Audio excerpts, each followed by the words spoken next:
not unusual that they find God. It is not unusual that they regularly pray or take part in services and even meet with pastors. And as it turns out, that is exactly what has happened with Bryan Kohberger at the Latah County Jail. He leaves his cell at 7 p.m. on Sundays to join a service in the library and has taken up the offer of meeting with pastors who come to that jail to minister the inmates one-on-one as well as in the service. Bryan Kohberger has been doing that. Imagine it is a pretty boring existence when you're 23 hours of lockup in a segregated cell away from the rest of general population, and your only hour is either in rec, in the yard, or in the library. So if you get a little extra time to go and do some praying, that's not a bad hour spent. So what about the people who do the job? How hard would that be to make that decision? Joining me now is Mike Hall. He is the pastor who runs the group that meets with the alleged killer, Bryan Kohberger, at the Latah County Jail. He's also an executive director for Project Hope Idaho. That's a local Christian organization that teaches the gospel to prisoners. You are a fantastic man. You are a bigger man than I, Mike Hall. I think it would be a hard decision for me to make, to want to go face to face with some of the most alleged dangerous people out there. What made you make the decision to have your group minister to Bryan Kohberger, being that he was among the other inmates at that jail? Yeah, so, gosh, years ago, probably 18 years ago, Daryl Anglin, a local elder here at one of the churches, decided to start ministering at the jail. There's been a number of folks that have been involved over the years, and there's a group of guys going in. I personally haven't been going in recently, but was involved with that for years. And really, it's just the heart is to bring the good news of the gospel of Jesus Christ to the inmates, and the availability of forgiveness and grace that we all need, and being able to communicate that message to whoever happens to be there and is interested in participating in the Bible studies.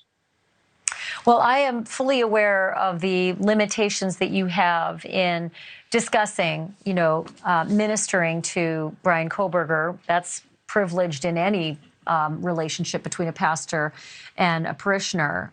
Those are protected conversations even from the law. So I get you can't tell me what the two of you, or at least your ministers and Bryan Kohberger, have spoken about. But I am fascinated about the mechanics of it.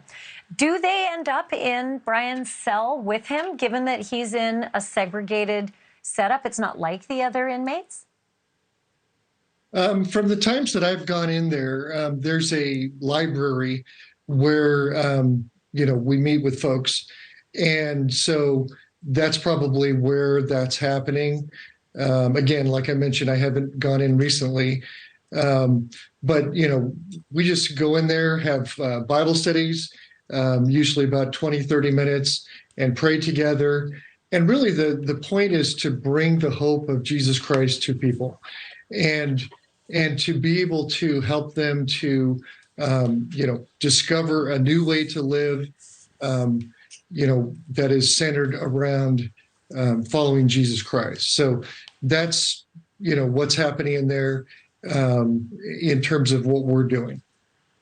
Right. And the library has been described to us by multiple sources from the jail as the place where there is some exercise, because I think there was a pull-up and a chin-up bar there. I think it's been taken out actually recently, but also a place, for not only reading books, but also taking books back to the cell.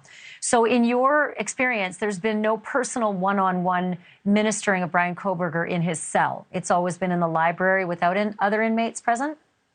That's usually the case. When I've gone in, usually we have multiple groups. There might be an individual or a group of guys that we meet with.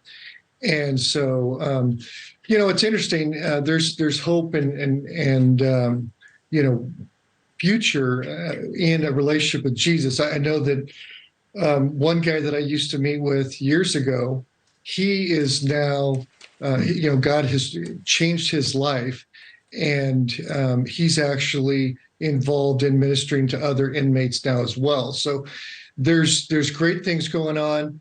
In fact, I have a gentleman here with me right now, is on the board of Project Hope, Dave Kirkland. He actually is another fellow that was in the Latah County Jail. About 18 years ago, he was wanted by the federal authorities he was dealing drugs, and God changed his life, and he is now giving back and ministering to folks of the hope that he received in this relationship. I'll tell you what, I like reading some of the things you say. The gospel is meant for all of us, for all of us have sinned and fallen short of the glory of God. The evil one, the devil, comes to steal and kill and destroy, but Jesus came that we might have life. Bryan Kohberger's never shown any history of interest in religion, but are you finding that suddenly he certainly has? Well, like I mentioned, the guys that are going in as a part of this team, they won't even, share details with me. So I don't know.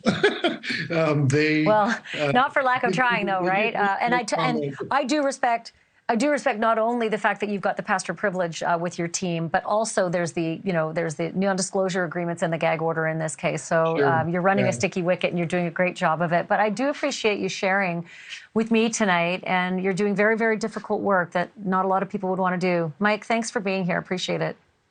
Thank you. Thank you for watching. Go to newsnationnow.com to find NewsNation on your television provider. And don't forget to click the red subscribe button below to get more of NewsNation's fact-driven, unbiased coverage.